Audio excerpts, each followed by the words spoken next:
Welcome. This is one of my favorite annual videos to do, talking about ways to support the people that so generously give to the charities and causes that are important to them. So, as part of the BBB, the Big Beautiful Bill, there are significant changes to tax law that impact charitable giving. Now, I'm going to walk through a scenario or two, but by no means is this an exhaustive account of all the ways that someone could or should give to charity. Also, in this case, I'm talking about people who are not yet required minimum distribution age. This is people pre-age 73. If you are taking required minimum distributions, then it may be better for you to give via QCDs, which are qualified charitable distributions from your IRA. So what exactly is changing next year? Let's answer that by way of example. Let's say someone has a taxable income of $1 million and they generously want to donate $100,000 to charity. If they do that this year, 2025, they receive a full $100,000 tax deduction when they itemize. But beginning next year, 2026, there are two inhibitors to that tax deduction. The first is a 0.5% of AGI floor that someone needs to hurdle over before their deductibility begins. And secondly is a 2/37, or roughly 5.4% inhibitor to the deductibility of their charitable contributions.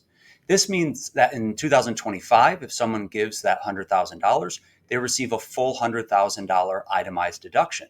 But in next year, 2026, that same person would receive a tax deduction of roughly $90,000, so $10,000 less than they would receive this tax year. When making a sizable gift such as this, it's rarely best to give cash and often better to give appreciated securities.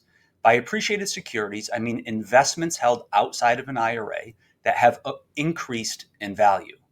And the reason for this is that when you donate appreciated securities, you get the same tax deduction that you would if you donated cash, but you avoid the future capital gains tax that would be due when you sell that appreciated security. So given the upcoming tax changes, we may want to accelerate giving we would have done next year into this year. And we may want to donate appreciated securities. Another concept is that we may want to stack multiple years worth of giving into this year to ensure that we stay well above the standard deduction. With this approach, you bunch multiple years of future giving into this year, receive a very significant tax deduction, then in future years, you show no charitable giving and simply claim the standard deduction. Okay, but what if you don't want to distribute all the money to charity this year? That's where charitable giving vehicles, such as a donor advised fund, come into play. They allow you to move appreciated securities into a donor advised fund, but then distribute that money to charity over multiple years. This is exactly what my wife Jen and I chose to do. This year, we made multiple years worth of planned giving contributions via appreciated securities into our donor advised fund. Once those securities are moved into the donor advised fund, the money's invested.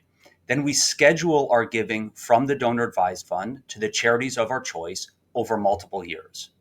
This allows us to bunch our charitable contributions to receive a maximum tax deduction. It allows us, via those appreciated securities, to minimize our future capital gains tax and support the charities that are important to us just the same as if we had given them cash.